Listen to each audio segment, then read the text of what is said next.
Al-Baqarah tadi, fazkuruni azkurkum, wahai hambaku, larutlah, karamlah, fanalah, asiklah dalam menyebut nama aku. Di saat itu kamu lupa dengan dirimu, barulah engkau dapat menyebut namaku.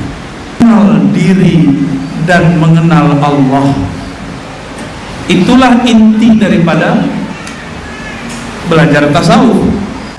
Jadi Allah itu kalau sekali memandang kita, maka dihukumi memandang selama-lamanya. Allah sekali sebut kita, itu dihukumi selama-lamanya menyebut kita. Itulah makna ayat fazkuruni azkurkum. Sebut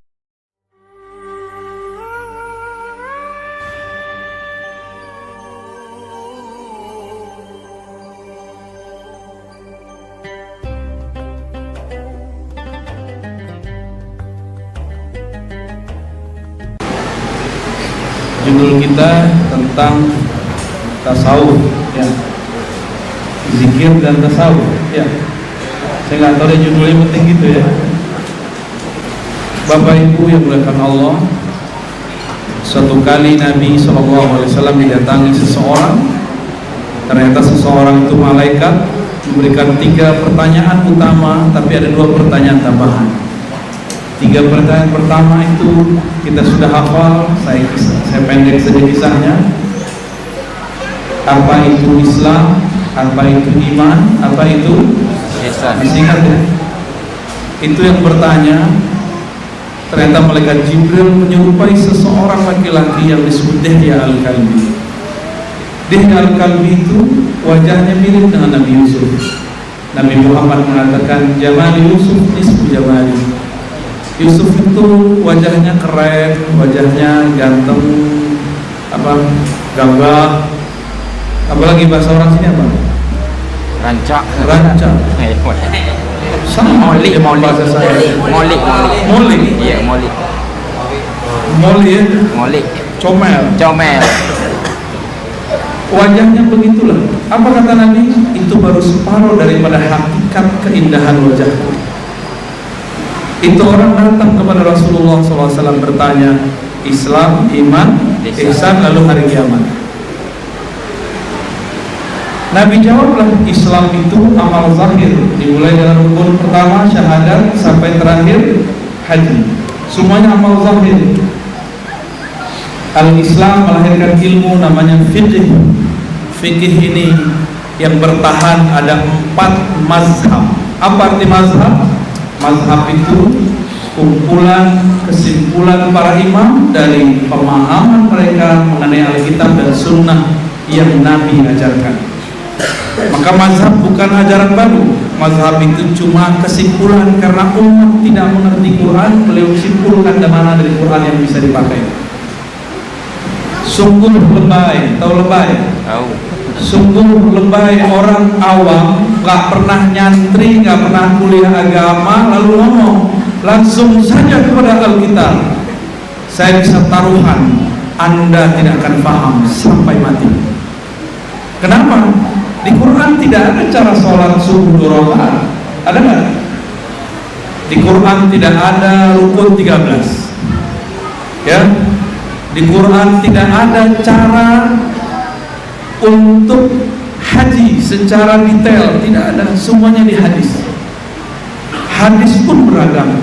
Tidak ada satu hadis yang menyebutkan cara sholat secara sempurna. Hampir semua hadisnya dipisah-pisah, maka digabung. Cara menggabung itulah yang disebut dengan mazhab. Jadi mazhab itu bukanlah agama buatan imam. Mazhab itu ajaran Rasulullah. Apa mazhab orang sini? Serius. Beneran? Kunut nggak? Kunut. Bismillahnya jahar nggak? Jahar. Gahar nggak? Baik. Sudah paham berarti ya? Ada 4 mazhab yang terkenal. Tapi sekarang ada kelompok anti mazhab. Kita harus waspadai kelompok ini, karena dimanapun mereka ada akan bikin rusuh. Karena mereka berpikir mazhab itu buatan imam, bukan dari Rasulullah.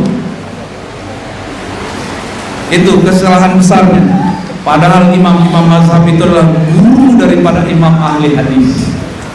Ya, itu kesimpulan kecil, karena kita nggak mau bahas ini, kita mau bahas tasawuf. Kedua, malaikat ini bertanya, apa itu iman? Apa jawaban Nabi? Iman ada 6 rukunnya. 1, percaya kepada Allah. Terakhir, Kadar baik, kadar buruk. takdir baik dan sebenarnya takdir baik ataupun takdir yang dirasa buruk. Takdir itu semuanya baik, cuma kita menerjemahkannya buruk.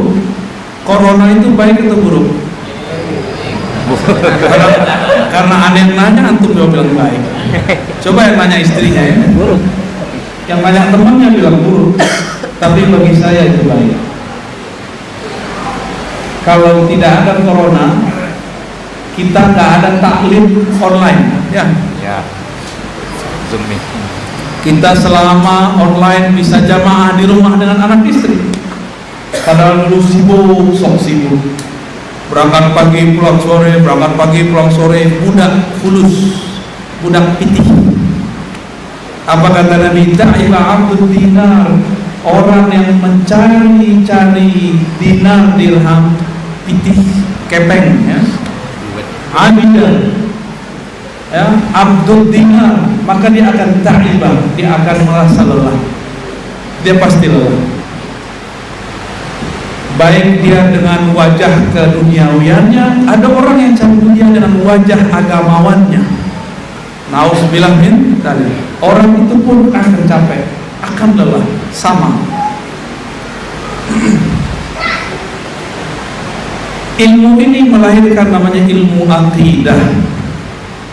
Ilmu akidah ini dirumuskan oleh para ulama untuk mengenal rukun Islam, rukun iman yang pertama. Muncullah namanya sifat 20. Lalu ada lagi sifat nabi, ada malaikat, para nabi, kitab suci. Semua itu terkumpul dalam aqidatul awam. Semoga masjid ini masih mau mengajarkan kitab aqidatul awam, ya. Dulu ada ulama yang berdakwah di wilayah Riau, Jambi, Kepulauan, namanya Syekh Abdurrahman Siddiq. Saya termasuk yang sering membaca karya-karya beliau. Beliau belajar dulu di Mekah, keturunan Syekh Arsyad katanya Al-Banjari. Yang pasti belum Al-Banjari deh, ya. Apa keturunan, nanti kita cek dulu sejarahnya. Beliau belajar dari sana, dibawa pulang mengajarkan akidah Ahlussunnah sifat 20. Masih belajar nggak Bapak Ibu? Cuma dinyanyiin ya? Gimana nyanyiin gimana? Mana tadi penasib kita, mana tadi? Antum bisa baca Allah wujud kita bakal nggak? Ayo cobain Ustaz. Mana mic-nya? Ikutin ya.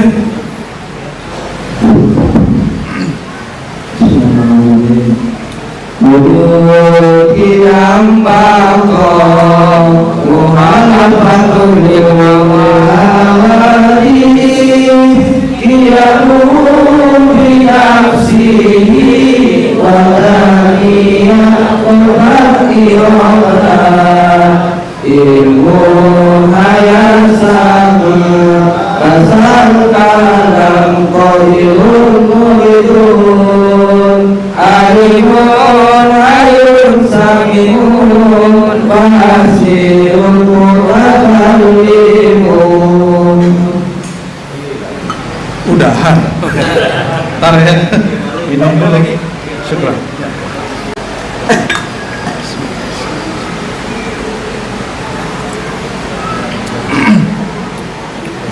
Itu baru rukun iman pertama. Belajarnya sifat, belum belajar malaikat, belum belajar tentang para rasul, belum belajar tentang kitab suci, belum belajar tentang hari kiamat. Maka karena orang tidak mempelajari ini, banyak orang-orang masuk ke wilayah ini, lalu sekarang jadi pakar akhir zaman. tapi cocok logi, dan sudah berkali-kali bikin rusuh. Tanggal 15 Ramadan Dukhan, kejadian nggak? Bakal kejadian, tapi bukan seperti yang tebak-tebakan dia, ya. Dia suka tebak-tebakan, masa ilmu kiamat pakai tebak-tebakan? Nah itu, belum lagi rukun yang keenam takdir, itu pembicaraannya panjang dan semua itu terkumpul dalam kitab-kitab akidah. Cuma sayang sekarang kitab-kitab akidah itu dirubah namanya menjadi tauhid. Sifat 20 dibuang. Hati-hati masukin anak ke pesantren. Tanya di pesantrennya belajar sifat 20 atau tauhid yang 3, ya? Uluhiyah, rububiyah, asma wa sifat. Kalau itu berarti akidahnya sudah diganti. Paham? Kalau ada di sini orang pesantren, tolong dengan rendah hati ganti kitabnya. Karena kitab inilah nanti yang akan membuat umat terpecah, akan menyalahkan sufi nanti. Orang yang berakidah 3 ini, mereka akan mengatakan orang tawasul syirik. Orang sufi-sufi bertakbir, sufi sebagai agama baru. Orang maulid Nabi dianggap sama dengan Nasrani. Itu karena 3 tauhid tadi. Ya, di sini ada maulidnya? Ada. Yakin? Yakin. Katanya sama dengan Nasrani loh.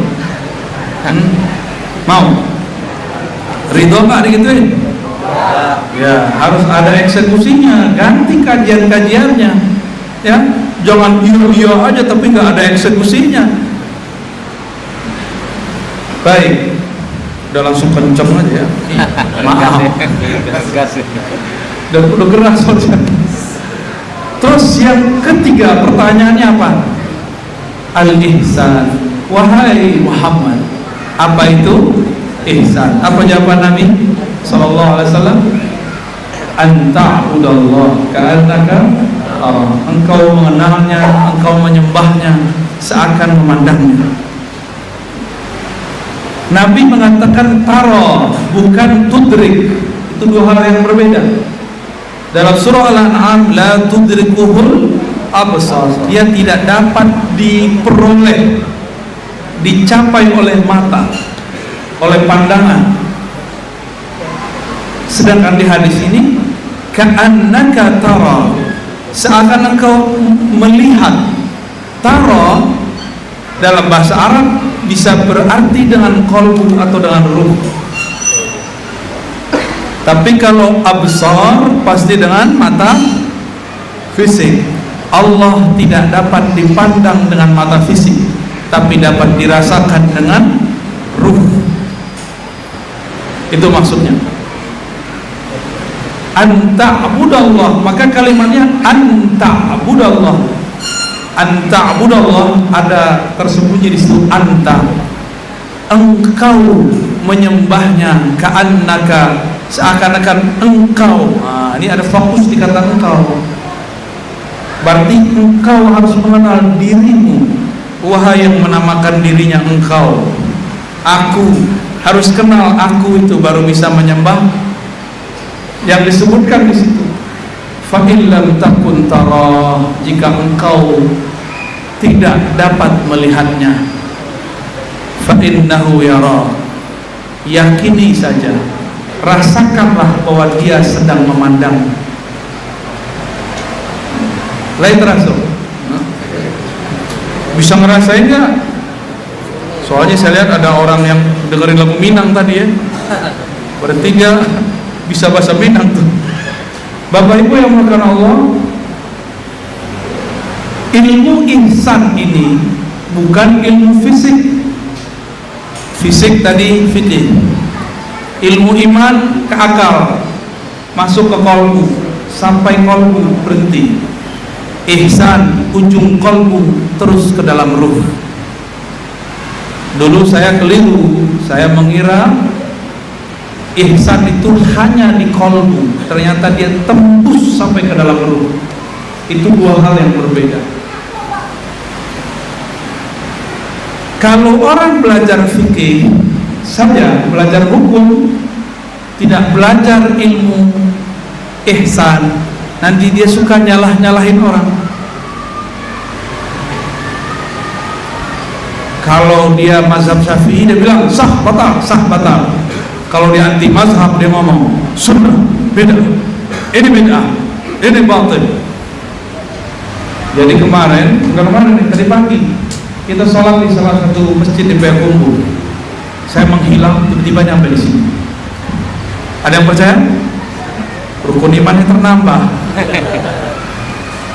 Menghilang dalam tidur, tahu-tahu udah nyampe nih. Pematang rebah. Rebah apa rebah? Emang ada yang rebah gitu ya? Emang rebah letternya gitu? Jatuh? Ya. Cantik juga namanya. Si pengurus nanya, Ustaz, kita buat zikir la ilaha illallah pada sholat, tiba-tiba ada yang teriak tahlilan bid'ah, lagi zikir. Jadi kalau kita baca la ilaha illallah, dia berdiri. Padahal kalau lagi ngeruqyah orang baca Allahu Akbar, yang pergi siapa? Jinnya, setannya pergi. Jadi misalnya nih ada yang kesurupan nih, saya bilang la ilaha illallah, hilang setannya. Tapi giliran kita baca la ilaha illallah, dia yang pergi. Jangan-jangan semoga tersinggung ya. Al-ihsan ini melahirkan ilmu namanya tasawuf, dan itu disepakati sejak abad kedua, ketiga Hijriah sampai sekarang. Berarti tasawuf istilah yang sudah muncul di zaman salafus saleh. Oh Ustaz, Buya, Kiai, Syekh, ente mazhabnya Syafi'i, Imam ente Syafi'i bilang siapa yang sufi di pagi hari dungu di siang hari atau sore hari. Lah itu kan baru satu riwayat. Ente ngerti nggak maksudnya apa? Maksudnya tidak seperti yang dipelintir oleh mereka. Imam Syafi'i di kalam yang lain justru memuji para sufi. Berarti yang dia maksud sufi tadi siapa? Orang yang menggunakan simbol-simbol sufi untuk bermalas-malasan.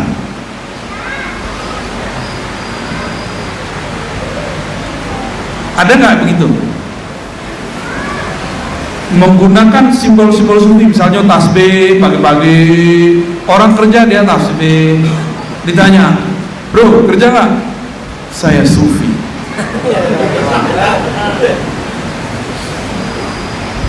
Tapi tunggu dulu, jangan suzon sama yang begitu. Imam Abu Yazid menegur orang yang suzon sama ahli zikir. Masih ingat ceritanya? Mungkin saya pernah berkalam menjelaskan itu di beberapa kajiannya. Abu Yazid diejek oleh imam masjid. Kata imam masjid, Pak Yazid, makan apa kau pagi ini?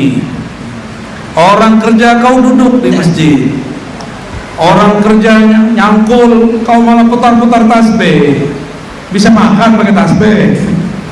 Kata si imam. Apa kata Bu Yazid? Ya Rabb, solatku tidak sah. Masa imamku tidak percaya bahwa Allah memberikan rezeki kepada orang yang bekerja dan berzikir? Diulang solat subuhnya. Ganti ya, bisa kualat atau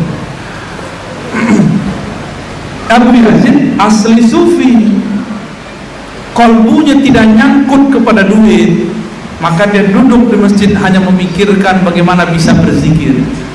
Lain dengan orang zahirnya berzikir, dalamnya pitih, kepeng. Punya murid supaya ngumpulin duit, ada enggak tuh? Apa bedanya sama sekolah-sekolah bisnis? Banyak kan sekolah bisnis, ternyata manajemen sekolah dipinjam jadi manajemen taroikot. Bisa jadi begitu. Dan itu bukan hanya di sini, di mana-mana. Di mana-mana terjadi, dan jangan sampai terjadi pada kita. Ya. Tasawuf sudah ada semenjak namanya abad kedua Hijriah. Lalu di abad ketiga Hijriah muncul tokoh-tokoh yang lebih banyak lagi. Ada namanya Imam Ma'ruf Al-Qarhi.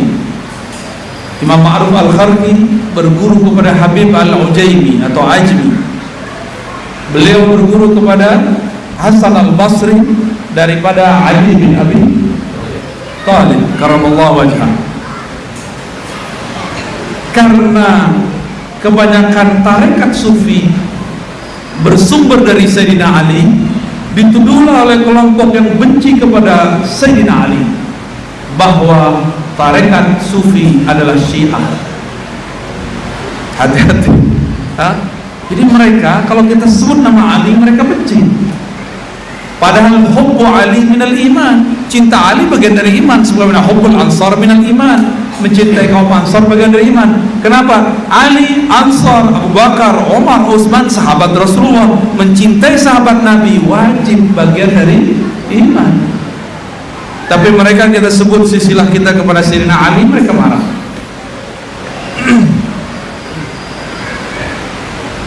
Tadi Ma'ruf Al-Qarhi punya murid, ya, Sari Sakti. Beliau punya murid namanya Junaid Al-Baghdadi. Junaid Al-Baghdadi inilah kemudian yang disebut Sayyid At-Taifah. Beliau lebih muda daripada Imam Abu Yazid. Abu Yazid wafat sama dengan Imam Muslim. Muslim pengarang Sahih Bukhari dan Sahih Muslim tahun 261. Salaf bukan. Salaf itu ujungnya 300. Imam Abu Yazid wafat tahun 261. Beliau imam dalam thariqat Naqsyabandiyah, Khalwatiyah, Surawardiyah, Idrisiyah dan thariqat-thariqat yang lain. Imam Junaid itu juga imam dalam beberapa thariqat Syadziliyah dan lain-lainnya, Idrisiyah, Ba'lawiyah dan lain-lainnya. Dijadikan imam. Beliau wafat tahun 297 Hijriah, belum 300, berarti salaf bukan? Salaf. Berarti ulama tasawuf itu bagian dari salafus saleh. Jadi kalau ada orang bilang tasawuf bukan bagian dari salaf, mereka telah berbohong terhadap sejarah. Padahal sejarah itu ditulis dalam semua kitab sejarah umat Islam, Tarikhul Muslimin, Tarikhul Islam. Ya, jadi tidak ada orang yang mengerti sejarah anti tasawuf, nggak ada, kecuali dia belajar sejarah palsu, ya, sejarah hoax. Satu kali Al-Imam Ahmad bin Hanbal ingin menguji seorang sufi. Diceritakan dalam risalah Qusyairiyah, saya pun juga sampaikan di beberapa tempat. Mungkin antum nanti bisa dengarkan di tempat yang lain. Imam Ahmad bin Hanbal sedang berdiskusi dengan Imam Syafi'i.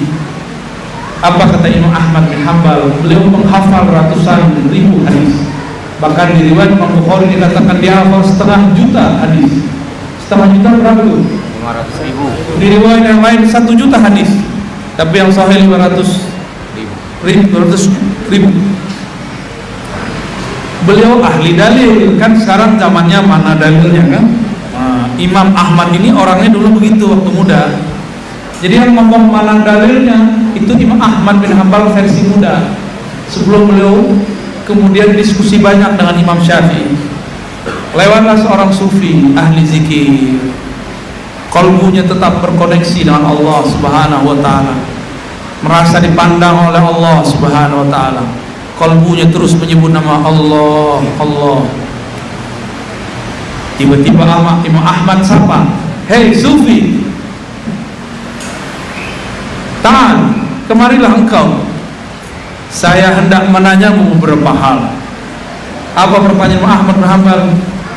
Apa pandanganmu wahai sufi, jika ada seseorang ketika sholat zuhur dia lupa rakaatnya 4 atau 3?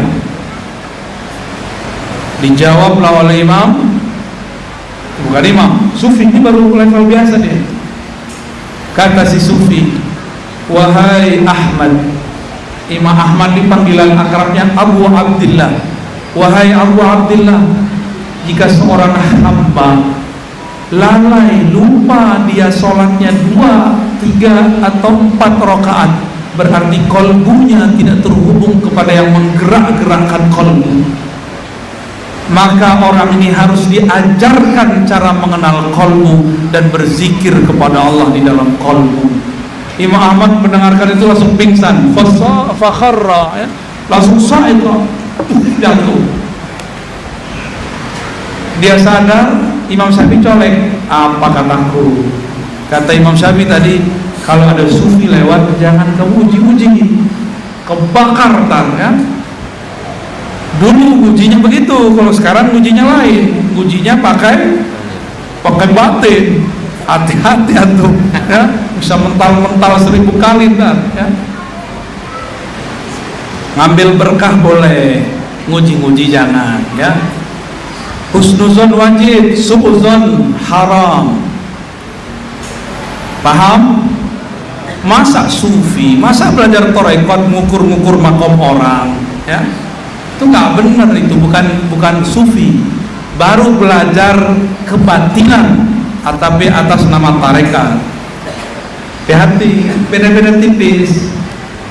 Beda-beda tipis. Kalau orang belajar tarekat sufi, dia sibuk dengan kolbunya, dia tidak sempat memikirkan kolbu orang lain. Paham ya? Maka dia nggak sempat, apalagi ngomongin aib orang lain, nggak sempat. Tapi antum kalau masuk ke majelis-majelis tertentu sekarang, orang ngomongin makom kayak dia sudah ngelewatin semua makom. Yang paling lucu ada murid, kata si murid, dia punya 2 guru. Bro, akhi, sepertinya makom Syekh Fulan lebih tinggi dari Syekh Fulan. Wow, murid bisa mengukur makom 2 guru, berarti muridnya lebih tinggi daripada gurunya. Ya nggak? Ya. Bagaimana mungkin anak kecil yang tidak tahu berenang bisa menyelami air laut yang dalam? Gak mungkin. Qalbu masyayikh itu ada ibarat sumur yang dalam. Siapa yang berani terjun ke dalam? Gak bisa keluar. Ada qalbu syekh seperti air mengalir di sungai-sungai, airnya deras di bawah, tapi di atas tenang. Antum coba-coba menyelam, tenggelam, hanyut. Ada beberapa qalbu masyayikh, pangkatnya pangkat kutub, seperti samudra, ombaknya besar, ujiannya masya Allah, tapi orang dapat berkah banyak dari sana. Nelayan dapat berkah, orang yang cuma wisata dapat berkah, macam-macam dapat berkah. Itulah qalbu para ulama wali yang kutub. Semoga kita dapat bertemu dengan mereka, amin.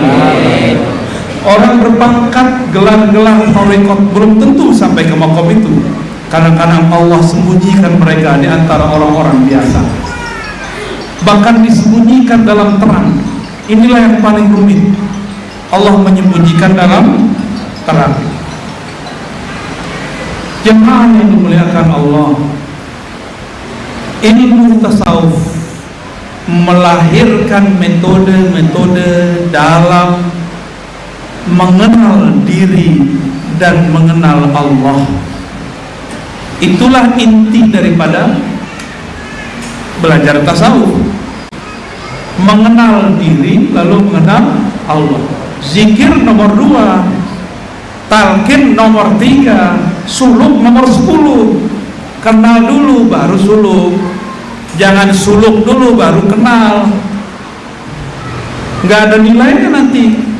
Kita suluk tapi nggak kenal diri, nggak kenal yang disembah, nggak kenal yang menyembah dan disembah. Makanya ayatnya jelas dalam surat Az-Zariyat, wa ma khalaqtul jinna wal insa illa liya'budun. Saya juga sering memakai ayat ini. Tidak aku ciptakan jin dan manusia kecuali untuk menyembahku. Mungkinkah bapak saudara menyembah sesuatu yang tidak dikenal? Mau nggak hormat kepada orang yang kita nggak kenal? Nggak mau. Kenapa kita takzim menghormati seseorang? Karena kita kenal dia. Ya, mau nggak nyembah sesuatu yang nggak dikenal? Kalau kita hormat kepada seseorang yang kita tidak kenal, apa yang terjadi? Hormat itu terasa beban. Jika dia perintah, terasa dipaksa. Jika dia suruh, terasa disiksa. Kalau tidak kenal. Tapi kalau sudah kenal, cinta pun tumbuh. Kalau sudah cinta, jangankan harta, nyawa pun kita kasih kepadanya. Makanya jihad itu bi amwalikum wa anfusikum. Orang nggak sanggup langsung ngasih jiwanya, kasih dulu harta. Itu berkorban karena cinta. Al jihad indana yubna alal mahabbah. Jadi jihad dalam ajaran ahli sunnah, terutama para sufi, bukan dibangun atas kebencian, tapi jihad kita atas dasar cinta. Kalau tidak ada cinta, kita nggak usah jihad. Kalau cuma ada benci, cukup perang. Perang itu belum tentu jihad. Jadi bedakan jihad dengan perang. Jihad itu lebih umum. Jihad itu cinta. Orang kalau sudah cinta dia berkorban. Maka ulama kita menjelaskan al-jihadu udhiyah. Jihad itu adalah pengorbanan. Apa yang bisa kita korbankan? Kalau orang sudah berjihad, di musim tidak perang dia akan pisah dengan anak istrinya. Jam tidurnya berkurang, jam makannya mungkin berlebih. Tapi kadang-kadang susah, kadang-kadang diusir, kadang-kadang dibenci, kadang-kadang dibully, kadang-kadang difitnah. Itu biasa, nama orang berjuang. Kalau tidak berjuang, ya enak-enak tidur di rumah. Silakan tidur di rumah. Berjuang mati, tidak berjuang mati. Pilih mana? Berjuang mati. Berjuang mati, mati syahid. Tapi berjuang itu ada tahapannya. Di musim damai, perjuangan adalah hujjah, dalil. Keberanian untuk berbeda dengan orang yang mencaci maki kita, itu adalah ujian keikhlasan. Karena banyak dai-dai tidak berani berbeda dengan jamaah. Padahal dai itu beda dengan mad'u. Apa beda dai dan mad'u?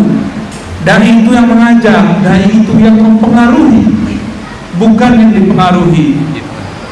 Dai jangan menuruti selera jamaah.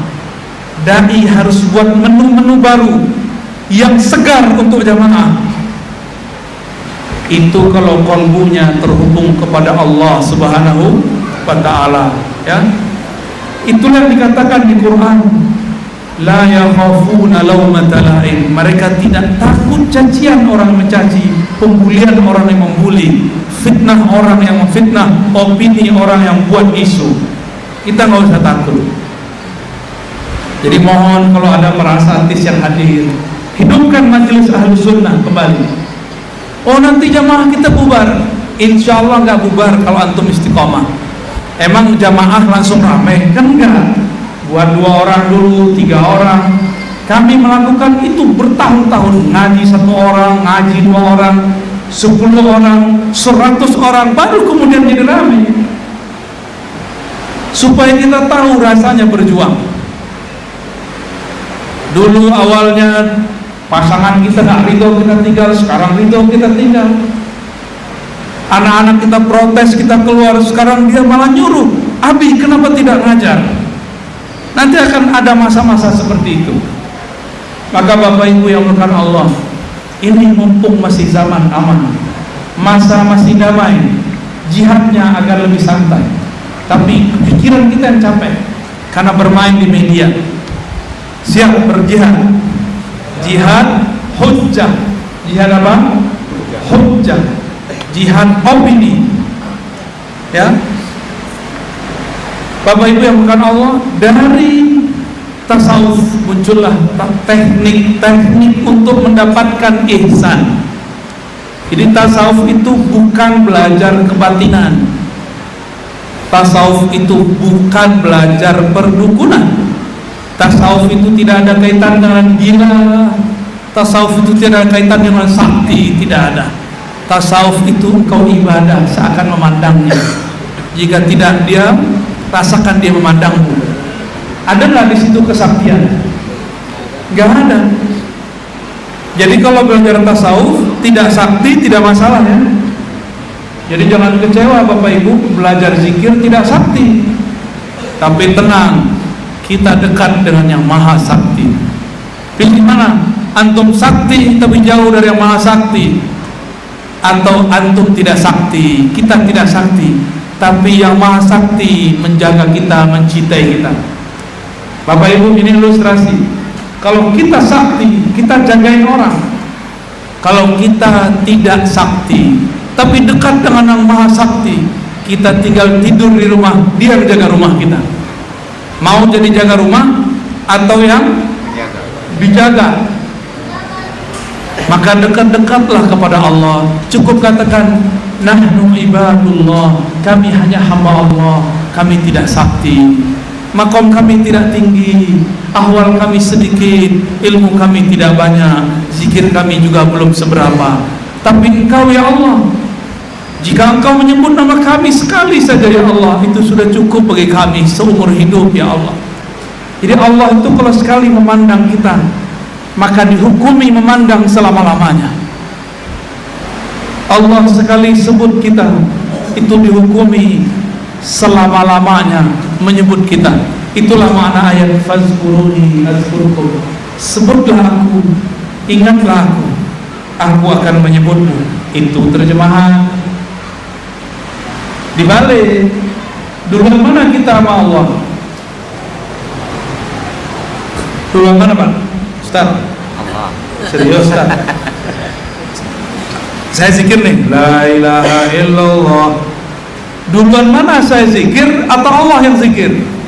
Allah. Yakin? Yakin. Saya tanya yakin. Tapi ayatnya menyebutkan fazkuruni, sebut aku, ingat aku ingat kamu. Seakan-akan Allah lagi menjebak kita. Itu jebakan indah. Begitulah Allah berinteraksi dengan hambanya. Enggak serius-serius amat. Allah itu santuy. Allah itu tahu dirinya lebih dulu dari kita, tapi Allah memancing kita, mengatakan fazkuruni, ayo ingat aku, nanti aku ingat kamu. Bukankah kita bisa mengingatnya karena dia yang mengingat kita? Jadi sebenarnya ada rumus. Allah ingat manusia jika manusia itu menyebut namanya. Duluan mana yang menyebut? Allah yang menyebut. Maka cukuplah Allah menyebut kita sebagai pahala. Gak usah minta pahala makom, gak usah minta pahala gelar, pahala ijazah, pahala sakti, gak perlu.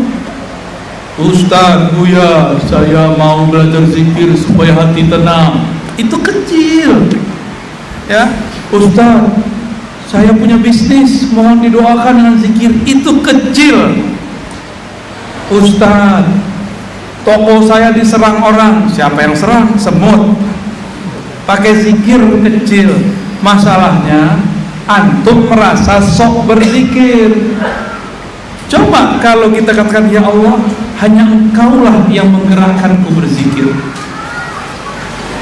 maka zikir kita langsung besar. Tapi kalau saya mengatakan akulah yang berzikir, akulah yang banyak menyebut nama Allah, siapa orang di tempatnya pematang rebahan yang lebih banyak zikirnya daripada aku? Oh, gawat itu dah ya. Siapa di sini mursyid yang lebih tinggi makomnya daripada aku? Oh, lewat ya. Kalau orang alim ngomong, siapa di sini orang yang sekolahnya lebih tinggi daripada aku? Lewat. Allah nggak hitung dia itu. Hati-hati. Lain lagi dengan orang yang nggak berzikir, zikir tuh gilo, tergila ente, nggak nyambung. Kemudian itu namanya cocok logi. Sebanyak ini orang berzikir nggak gila-gila. Kenapa ente nggak buat kaidah berzikir membuat waras? Cuma ada nonton 1000 orang, ada yang 1 orang gila belajar zikir tambah gila. Tapi dituduhlah zikir membuat gila. Rasulullah banyak zikir kan? Rasulullah zikir nafas naik, nafas turun, nggak berhenti. Ada yang begitu. Jadi Rasulullah itu kalau zikir bukan lagi dengan kolbunya, bukan lagi dengan tubuhnya, dengan nafasnya, dan itu mencakup semuanya. Zikirnya dengan nafasnya. Ada orang yang berhenti nafas? Nggak ada kan? Kalau zikir disimpan dalam nafas, maka zikir tiada henti. Ya, ini serius benar Pak. Ya, buka selamat tuh. Ya, serius benar.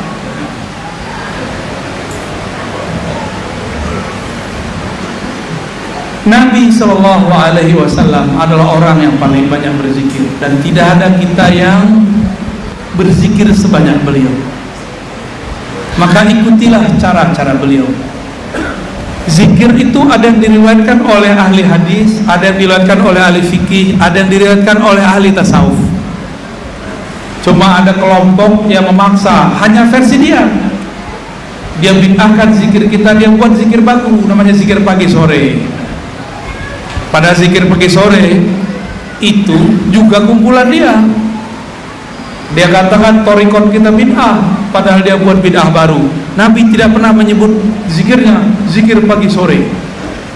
Itu torikot baru, torikot pagi sore, kayak rumah makan.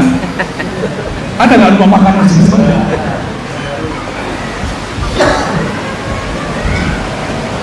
Nabi tidak menyebut zikirnya dengan istilah apapun, tapi kemudian zikir itu dikumpulkan ulama, maka disebutlah zikir itu dengan nama ulama itu. Ada disebut dengan kumpulan Imam Haddad, disebut dengan Ratibul Haddad, Al-Habib Al-Haddad. Ada yang dikumpulkan oleh Imam Bahauddin Shah Naqsyabandi, maka bernama Naqsyabandiyah.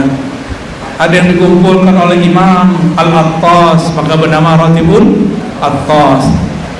Dikumpulkan oleh Imam Syazili, bernama Syaziliyah. Ada yang dia sebut dengan Nasr, ada yang disebut dengan Bahar, dan lain sebagainya. Itu cuma sebutan, bukan buatan imam, tapi imam hanya mengumpulkan. Imam Ibnu Athaillah Sakandari, murid dari Abul Hasan Syazili atau murid dari Abul Abbas Al-Mursi, lebih tepatnya murid dari Al-Mursi. Ibnu Athaillah mengatakan, la taturki dzikra li'adami hudurika ma'allah. Jika engkau zikirnya tidak khusyuk, jangan tinggalkan zikirmu. Apa yang kau lakukan? Teruslah berzikir, karena zikir bukan cari khusyuk. Jika engkau tidak tenang dalam berzikir, jangan engkau tinggalkan zikirmu, karena zikir bukan untuk tenang. Zikir itu untuk menyembah Allah. Aqimis sholata lidzikri, surat Thaha ayat 14. Tunaikanlah, usahakanlah menyempurnakan sholat untuk mengingatku. Jadi bijinya sholat, intinya sholat adalah mengingat Allah Subhanahu wa ta'ala. Jadi kalau mau latihan khusyuk, latihan zikir. Imam Ghazali menyebutkan dalam Ihya Ulumuddin jilid 3, Syarah Ajaibil Qalb, yang berzikir itu lisanmu atau kalbumu? Mana yang benar berzikir? Lisan atau kalbu?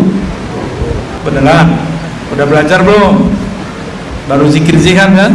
Makanya la ilaha illallahnya gak enak, karena la ilaha illallah itu bukan makanan lisan. La ilaha illallah itu makanan qalbu.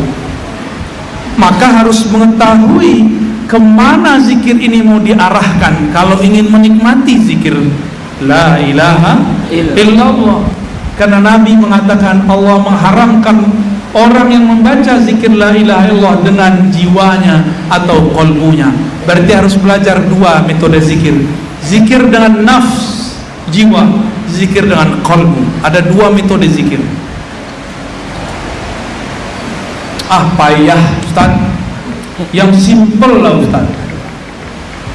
Ini bukan ilmu ikan teri, ilmu ikan kakap. Ini bukan imitasi, ini emas. Ini bukan kelereng atau kelereng, Tahu. gundu. Ini permata di dalam laut. Ini bukan cincin batu biasa yang dijual di tepi jalan, diobral. Ini harus dijemput kepada ahlinya. Kami memanas-manasi aja. Manas-manasin boleh nggak? Ya, bakar-bakarin bapak ibu. Kompor lah. Ya, biar besok mursyidnya kecapean. Belajar antara sama mursyidnya ya. Bapak ibu yang mulakan Allah, Imam Nawawi mengatakan, jika engkau tidak khusyuk berzikir, berzikirlah. Karena orang lalai dalam zikir lebih baik daripada tidak berzikir. Engkau sholat tidak khusyuk, itu lebih baik daripada tidak sholat. Betul kan? Asa barangkali satu saat Allah akan mengangkatmu ke makom yang tinggi. Di saat engkau lupa pengen jadi wali, Allah jadikan engkau wali. Di saat engkau lupa ingin tenang, Allah kasih ketenangan. Di saat engkau lupa pengen khusyuk, Allah kasih khusyuk. Allah tidak mau engkau zikir kecuali saat engkau lupa selainnya. Wazkur rabbaka idza nasita. Kalau ahli fikih menerjemahkan, sholatlah kamu segera kalau kamu lupa. Itu ahli fikih. Kalau kamu ketiduran, segera zikir, segera sholat, ahli fikih. Tapi kalau ahli tasawuf, wazkur rabbaka, engkau sebutlah Allah, ingatlah Allah apabila telah lupa selainnya. Jadi apa yang disebut zikrullah hakiki? Jika kita lupa kepada selain Allah. Kami bertanya, diri ini selain Allah bukan? Diri ini Allah atau selain Allah? Selain Allah. Hatta orang itu lupa dengan dirinya, lupa dengan sekitarnya, lupa dengan persoalannya, lupa dengan tasbihnya, bahkan lupa dengan kalimah yang ia baca. Itulah yang disebut zikrullah. Di saat itulah Allah yang meminjam lisannya untuk menyebut namanya. Di saat itulah Allah meminjam kolbunya dan diizinkan nama Allah masuk ke dalam kolbunya. Jadi kalau kita masih merasa aku yang berzikir, itu belum disebut zikir. Jadi kalau diterjemah surah Al-Baqarah tadi, fazkuruni azkurkum, wahai hambaku, larutlah, karamlah, fanalah, asiklah dalam menyebut nama aku. Di saat itu kamu lupa dengan dirimu, barulah engkau dapat menyebut namaku. Di saat itulah manusia sadar, ya Allah, ternyata kolbuku berdenyut, berdesir, menyebut namamu, bukan aku yang menyebut, engkau juga yang meminjamkan kolbuku menyebut namamu. Itulah makna hadis doa Allahumma a'inni ala dzikrika. Sering kita baca ya, tapi paham maknanya? Kalau terjemahan semua tahu, ya Allah bantulah aku zikir. Maksudnya apa? Kalau Allah tidak bantu kalbu kita sebut namanya, kalbu ini tidak sanggup menyebut namanya. Karena Allah namanya ini, jika Allah taruh di atas gunung, gunung itu meletus. Di atas bukit, bukit longsor. Jika Allah taruh di air, airnya langsung jadi obat. Jika Allah taruh di badan, badan jadi sakti. Jika Allah taruh di kolbu, kolbunya jadi terang. Jika taruh di dalam otak, otaknya bisa menjadi cerdas.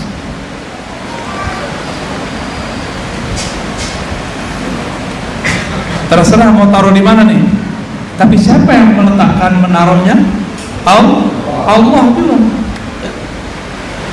Bapak Ibu yang meletakkan Allah, pendek kata, zikirlah sedikit disiplin. Nanti Allah perhatikan, nih hambaku disiplin di zikir, tapi dia belum khusyuk. Nanti aku akan buat dia lupa dengan zikirnya. Di saat itu aku menyapanya. Ada seorang anak muda rindu Rasulullah, maka dia berselawat kepada Rasulullah setiap hari Jumat, karena dia mendengar satu hadis dari gurunya bahwa Nabi SAW mengatakan, perbanyaklah sholawat pada hari Jumat, karena sholawatmu pasti disampaikan kepadaku. Begitu kata Rasulullah. Sahabat bertanya, wahai Rasulullah, bagaimana mungkin salawat sampai kepadamu? Engkau sudah mati. Nah, ini banyak orang yang fahamnya seperti sahabat yang ini. Dikira Rasulullah sudah mati, tidak bisa ngapa-ngapain. Apa kata Nabi? Inna allaha harrama 'alal ardi an ta'kula ajsadal anbiya. Sungguh Allah mengharamkan terhadap tanah dan bumi untuk merusak tubuh para nabi. Jadi jangankan ruhku, tubuhku tidak pernah rusak. Begitu kata Rasulullah. Berarti kalau kita salawat nyampe nggak? Hari Jumat langsung dibalas. Bagi orang yang kenal Rasulullah kullu yaumin Jum'ah, bagi orang yang kenal Rasulullah setiap hari seperti hari Jumat, dia sholawat setiap hari seakan-akan Rasulullah langsung jawab. Tapi kalau yang masih terjebak oleh lafaz ini, dikira Rasulullah hanya menjawab hari Jumat, akhirnya dia sholawat cuma hari. Si pemuda ini terjebak dengan pemahamannya sendiri. Hadisnya tidak salah, dia yang salah paham. Maka dia sholawatlah di waktu duha sebelum Jumatan. Sholawat ribuan kali, dan itu dilakukan setahun lebih. Tapi Rasulullah tidak kunjung juga ditemui dalam mimpinya. Di satu waktu sholat duha, dia hendak bersalawat kepada Rasulullah SAW, tapi tiba-tiba badannya lelah. Dia tidak sanggup bersalawat, lalu dikatakan, ya Allah, aku tidak sanggup menjaga wiridku. Ampun ya Allah, bismikallah wa ketiduran. Di waktu duha jam 10 kira-kira sampai jam 11, di saat itulah ia bertemu dan bertatap berkalam-kalam dengan Rasulullah. Rasulullah mengunjunginya padahal dia tidak sedang bersalawat. Kok bisa? Karena Rasulullah melihat dia sudah lelah bersolawat, tapi Rasulullah yang dirindui belum datang. Maka Rasulullah melihat umatku lelah, aku ingin menyapanya. Akhirnya disapa oleh Rasulullah, maka Rasulullah memberinya gelar, memberinya nama, memberinya sebutan. Disitulah sampai saat sekarang dia girang, dia mengemban tugas-tugas Rasulullah Sallallahu Alaihi Wasallam yang dia terima dalam mimpi. Di situ dia faham kalam Ibnu Athaillah. Zikirlah engkau walaupun tidak bertemu Allah, karena sebenarnya Allah sedang menatapmu. Salawatlah walaupun tidak merinding, tidak menangis, karena salawatmu sedang ditatap oleh Rasulullah. Panggillah, salamilah Rasulullah, beliau pasti menjawab salammu, meskipun telingamu belum sanggup mendengarnya. Maka wahai para perindu Rasulullah, pecinta Allah, zikir, salawat banyak-banyak, Allah akan jaga qalbu kita. Amin ya rabbal alamin. Udah ya, udah terusin bisa air hujan nih ya. Udah, ada tanya jawab?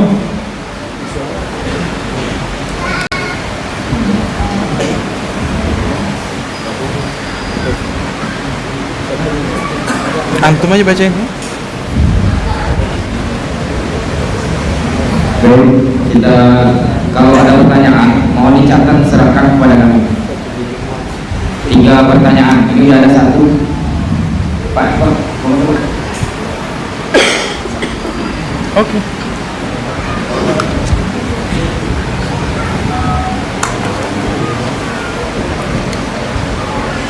Assalamualaikum warahmatullahi. Kami dari Tembilahan. Tembilahan berapa jam? 2 jam. 2 jam. Jauhan aneh. Allah Akbar. Selamat datang warga Tembilahan.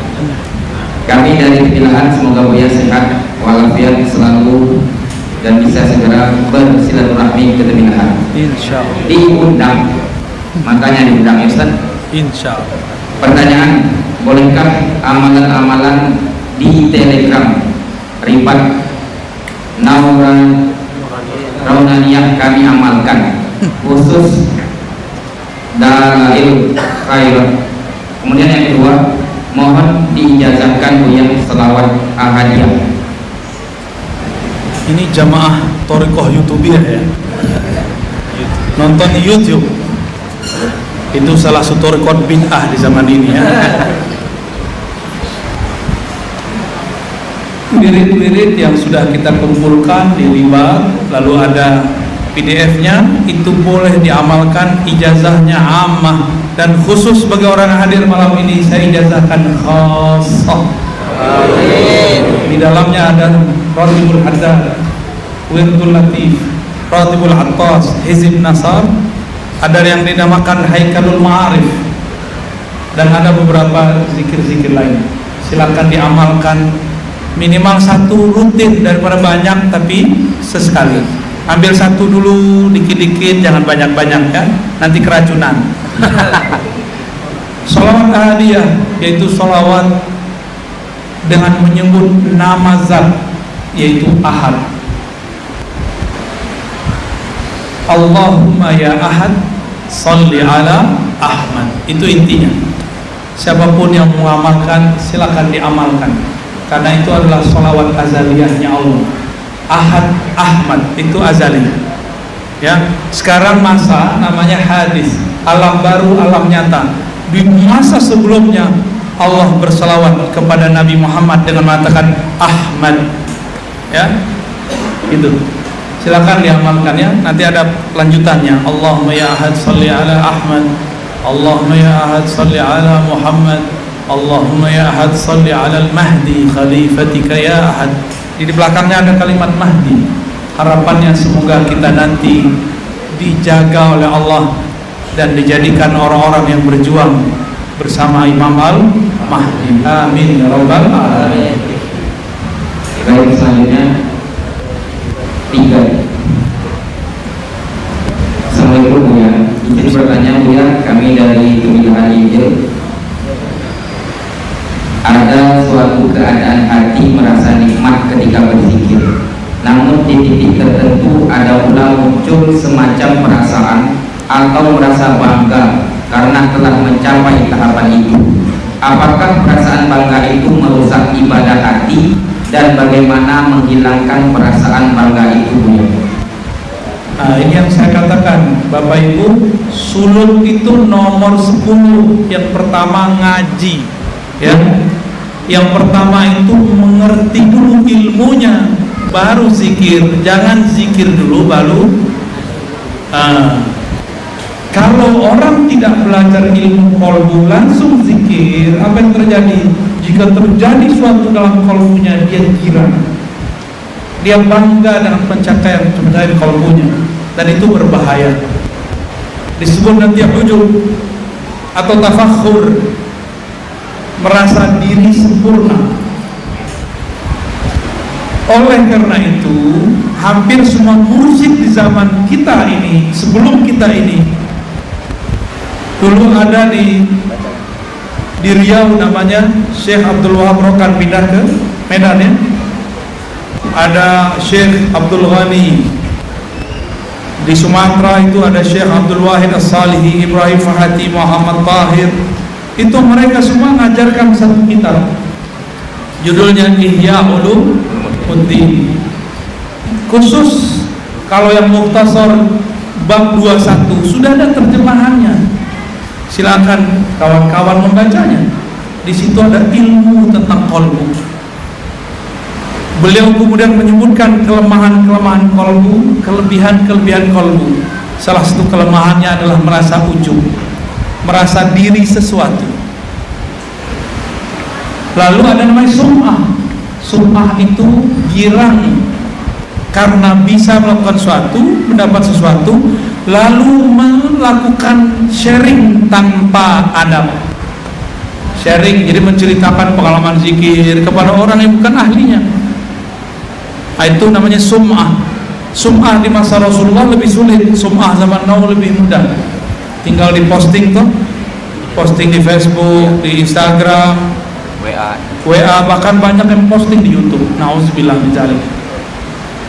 Pengalaman batin itu mirip dengan pengalaman malam pertama dengan istri. Tidak boleh diceritakan kecuali kepada ahlinya. Paham? Tolong dijaga dikit kalau punya pengalaman. Ya, jangan itu masa ngumpul-ngumpul di halakoh yang diceritain masalah itu. Batal langsung. Ya, ada sedikit merasa takjub, batal. Saya sudah sering sebut, ada orang 20 tahun puasa tiada henti kecuali di waktu yang haram. Datang ke Abu Yazid, apa katanya? Ya Aba Yazid, sumtu 20 sana wa ma uftir abadan. Aku sudah puasa 20 tahun tidak pernah henti. Maksudnya keren gitu ya. Apa jawaban Bu Yazid? Barusan kamu berbuka. Ternyata orang ini baru puasa zahir, belum puasa batin. Ya, cukup. Assalamualaikum ya, kami dari Tariqah Naksabandi Nur Zikri Lokas Kuantan Sini. Bagaimana cara mengenal Allah ya? Tanya mursyid aja. Ya, cara mengingat Allah. Allah itu diingat dengan apa yang kita bisa kenal. Coba antum bisa ingat aneh nggak Tan? Bisa. Kenapa? Di YouTube. Karena sudah ketemu wajahnya. Udah kenal wajahnya. Coba ingat orang yang nggak kita kenal, bisa nggak? Ayo ingat-ingat orang yang nggak kita kenal. Itu baru namanya gilo. Majnun ente. Kalau mengingat yang nggak dikenal, itu namanya gila.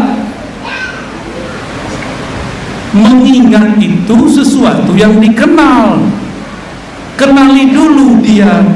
Allah memberi kabar, walillahil asmaul husna.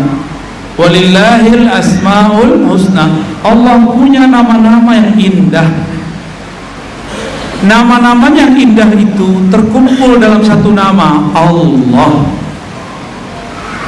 Maka mintalah kepada mursyid yang punya syarat ijazah, syarat kemursyidan, untuk diberikan talqin yang sahih, dimasukkan kalimah Allah dari lidah, diturunkan ke qalbi. Insya Allah nanti tahu cara berzikir nama. Nanti ada lagi namanya zikir af'al, ada lagi di atasnya zikir sifat, ada lagi di atasnya tak terhingga, ya, rahasia. Selanjutnya, Ustaz, saya ingin bertanya, bagaimana teknik dalam berzikir yang menggunakan perspektif ilmu tasawuf? Sama kan kayak tadi? Lebih kurang. Baik. Yang terakhir, saya memohon Buya berkenan membimbing kami talqin zikir setelah majlis ini. Atas kesediaan Buya, saya ucapkan terima kasih yang tak terhingga. Saya Buya. Bapak Ibu yang saya cintai, yang saya sayangi, orang yang memegang otoritas zikir itu punya adab. Tidak boleh masuk ke pematang orang lain tanpa izin. Di sini ada mursyid kan? Adab saya nggak boleh nalkin di sini kalau ada mursyidnya, kecuali antum memang tidak berguru kepadanya, atau memang ini wilayah bukan wilayah dia. Sama mursyid di sini jangan coba-coba nalkin di tempat lain kalau ada mursyidnya. Itu adabnya. Kecuali dia datang ke sini atau kita janjian, itu bisa nanti sabar-sabarlah ya. Talqin itu baru terasa dahsyat kalau kenal apa yang ditalkinkan, nama yang ditalkinkan, di mana tempat mentalkinkannya, baru terasa nikmat. Talqin itu nomor 7. Suluk nomor yang pertama, kedua sampai ke 6 taklim, ngaji, supaya orang belajar tarekat itu tidak bodoh, ya. Ngajinya banyakin. Imam Ghazali buat kitab banyak-banyak, mau diapain? Ada yang makomnya lebih tinggi dari Imam Ghazali. Ayo sini uji sama saya dulu, jangan sama Ghazali dulu, ya.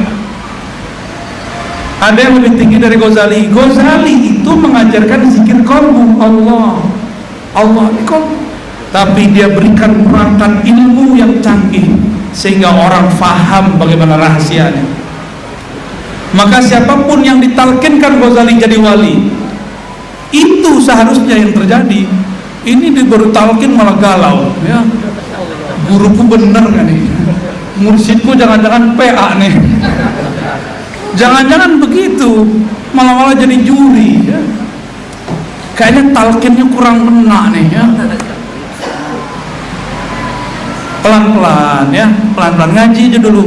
Kalau ngaji sudah mantap, ilmunya sudah ilmu yakin, baru talkin, ya.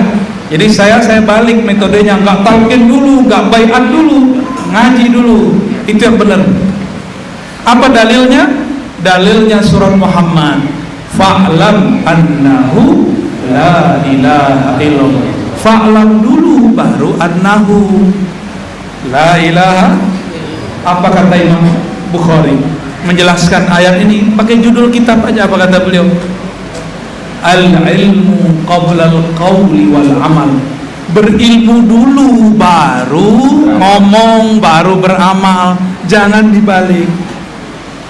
Dulu betul guru-guru kita pernah mengalami krisis semenjak masa komunis. Orang dilarang ngumpul, akhirnya madrasah, ma'had dan tempat suluk terpisah.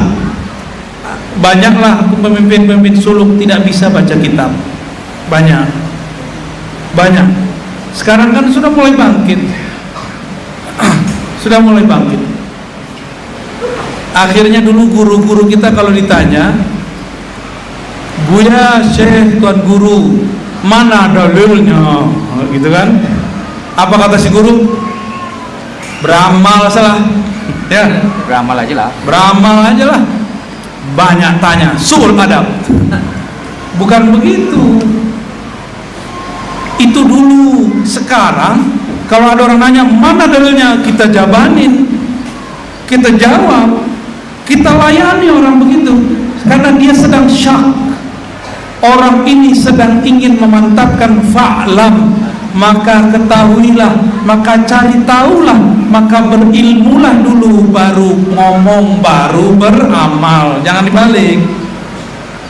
Maka saya tidak bernafsu mentalkin dan membaiat sebelum orangnya ilmu yakin dulu baru ditalkin. Rumus, coba diulang. Yakin dulu baru ditalkin. Apa jalan yakin? Belajar ilmu. Kalau sudah yakin hilang syak.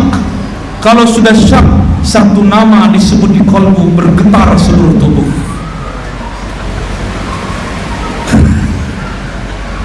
Lama apa ya? Enak, lezat